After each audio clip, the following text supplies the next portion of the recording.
বাইজিদ বোস্তামি রাহমাতুল্লাহ আলাইহি তার কথা না জানে এরকম মুসলমান খুব কম আছে। ঠিক না ভাই? সেই বাইজিদ বোস্তামি যাচ্ছে রাস্তা দিয়ে, যাওয়ার পর 9,30,00,000 মাইল দূরে সূর্য। সুবহানাল্লাহ বলে। বলেন কয় কোটি? 9,30,00,000 মাইল দূরে পৃথিবীর থেকে সূর্য দূরত্ব। আর চাঁদের দূরত্ব হলো 2,40,000 মাইল। চাঁদ হলো সবচাইতে আপনার নিকটতম প্রতিবেশী আমাদের। সুবহানাল্লাহ বলে।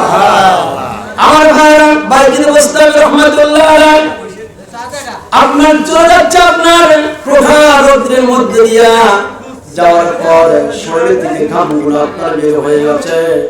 যাওয়ার পর দিন একটা গাছের নিচে আপনার আশ্রয় নিয়েছেন। বলেন তো দেখি বাংলাদেশের ভিতরে সবচাইতে বড় গাছ কোনটা? বলেন কি গাছ? বট গাছ। বিশাল এরিয়া। ওই বট গাছের নিচে বাইজিদ বোস্তামি রাহমাতুল্লাহ আলাইহি আপনার আরাম ফরমাচ্ছেন। এমন সময় আকাশের দিকে আপনার চোখ গেলেন, যাওয়ার পর পরে আল্লাহ সব কিছু তোমার ঠিক আছে। আম গাছের ফল তার গাছ অনুযায়ী তুমি দান করেছ, কাঁঠাল গাছের ফল তার কাঁঠাল গাছ অনুযায়ী দিয়েছ, জাম গাছের ফল তার জাম গাছ অনুযায়ী দিয়েছ। কিন্তু এই বিশাল বট গাছটা হলো বড়, কিন্তু ফলটা হলো ছোট। ঠিক না? ঠিক বলে। আমার মাথায় ধরে না আল্লাহ এই গাছের ফলটা কেন এত ছোট হইল? এই কথা চিন্তা করার পর আস্তে করে আপনার একটা বট গাছের একটা বটে লিখেছি আপনার বাইজিদ বোস্তামির চেয়ারের উপরে আপনার পড়েছে।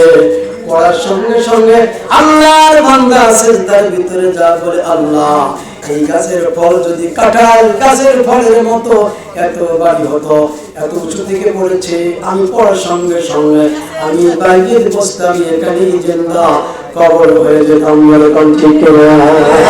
অর্থাৎ প্রত্যেকটা সৃষ্টি অনুযায়ী আল্লাহ পাক যেখানে যা দরকার সব দিয়েছে।